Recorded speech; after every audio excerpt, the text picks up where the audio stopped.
بسم اللہ الرحمن الرحیم۔ نبوت کے تصور کے حوالے سے جس غلط فہمی کو آج ہم زیر بحث لے کے آئیں گے وہ نبی صلی اللہ علیہ وسلم کی ذات کے حوالے سے ایک خاص ان کا جو پہلو ہے اور ان کی جو شخصیت اور ان کی جو چہرہ مورا ہے اس کے حوالے سے ایک روایت ہے جو بیان کی جاتی ہے، جس کو ہم زیر بحث لے کے آئیں گے اور یہ دیکھیں گے کہ اس میں کیا صداقت ہے۔ یہ کہا جاتا ہے کہ نبی صلی اللہ علیہ وسلم کا جو چہرہ تھا، ان کا جو رخ انور تھا، یہ تو اس میں کوئی شبہ نہیں کہ اللہ تعالیٰ نے اس کو خاص حیثیت دی، اس کے چہرے کے اندر جو جاذبیت ہوگی، اس چہرے پہ جو نور ہوگا، اس میں تو دو رائے نہیں ہیں۔ تاہم اس سے آگے بڑھ کے ہمارے ہاں روایات میں آیا ہے کہ نبی صلی اللہ علیہ وسلم کا چہرہ جو تھا وہ نور کی طرح روشن تھا، اس قدر اس میں سے روشنی نکلتی تھی۔ الفاظ اس طرح سے ہیں کہ وہ اس قدر روشن تھا کہ ایک مرتبہ یہ ہوا کہ حضرت عائشہ کی سوئی گر گئی، اور وہ سوئی جو ظاہر ہے جس سے وہ نبی صلی اللہ علیہ وسلم کے کپڑے سیتی تھیں، وہ سوئی بھی انہوں نے کسی سے مستعار لی ہوئی تھی، کسی سے ادھار لی ہوئی تھی، تو وہ گر گئی اور وہ ان کو مل نہیں رہی تھی، ان کے کمرے میں اتنی روشنی نہیں تھی۔ تو یہ بیان کیا جاتا ہے کہ نبی صلی اللہ علیہ وسلم کمرے میں داخل ہوئے اور ان کا چہرہ اتنا زیادہ اس میں سے روشنی نکل رہی تھی کہ پورا جو جگہ ہے وہ روشنی سے منور ہو گئی، اور پھر وہ سوئی حضرت عائشہ کو مل گئی اور انہوں نے وہاں سے اس کو اٹھا لیا۔ تو یہ وہ روایت ہے جو ہمارے ہاں بیان کی جاتی ہے۔ ابن عساکر نے بھی اس کو بیان کیا ہے تاریخ مدینہ دمشق میں، اور بھی جگہوں پہ یہ بیان ہوئی ہے۔ تاہم محدثین نے یہ بتایا ہے کہ بالکل ایک جھوٹی روایت ہے۔ اس میں ایک راوی ہیں مسعدہ بن بکر، جو محمد ابن احمد ابن ابی عون ایک اور راوی سے جھوٹی روایتیں نریٹ کرتے ہیں، جھوٹی خبریں ہیں جو روایت کرتے ہیں، اور چنانچہ اس روایت کی کوئی اصل نہیں ہے، اس کی کوئی بنیاد نہیں ہے، یہ بالکل ایک وضع کی ہوئی روایت ہے،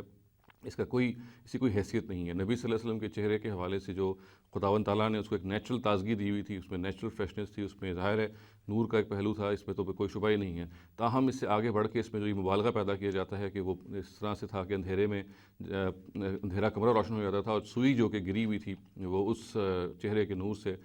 پہچان لی گئی اور زمین سے اٹھا لی گئی، یہ وہ مبالغہ ہے، یہ وہ غلط بات ہے جو ہمارے ہاں کتابوں میں درج کر دی گئی ہے۔ ہمارے محدثین ہی نے اس کی وضاحت کر دی ہے کہ یہ جھوٹی، یعنی اس میں جو ایک راوی ہیں وہ دوسرے اپنے جو جن سے وہ روایتیں لیتے ہیں ان سے وہ جھوٹی خبریں ہیں جو آگے نشر کرتے ہیں، چنانچہ اس کی بنیاد پہ ہم کوئی رائے نہیں قائم کر سکتے۔ نبی صلی اللہ علیہ وسلم کی تفضیل کے حوالے سے، ان کی حیثیت کے حوالے سے ہمیں یہ محتاط رویہ اختیار رکھنا چاہیے کہ جو بات قرآن مجید نے بیان کر دی اور جو صحیح روایات میں آ گئی ہے، ان کی بنیاد پر جو بھی نبی صلی اللہ علیہ وسلم کی حیثیت سامنے آتی ہے وہ ایک غیر معمولی، ایک مسلم حیثیت ہے۔ وہ تاریخ کے پیغمبر ہیں، انہوں نے دین اپنی سرزمین عرب پر